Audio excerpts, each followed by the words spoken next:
হাসিনা কামালকে ফেরাতে ভারতে চিঠি পাঠাচ্ছে পররাষ্ট্র মন্ত্রণালয়।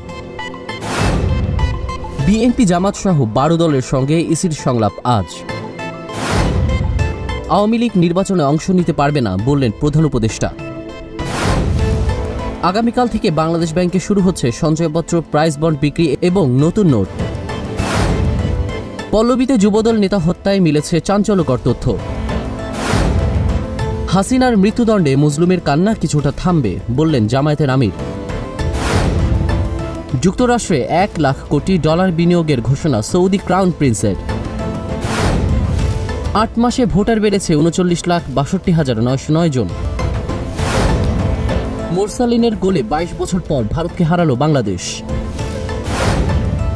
ভারতকে হারানোয় হামজা জামালদের $2 কোটি পুরস্কার ঘোষণা।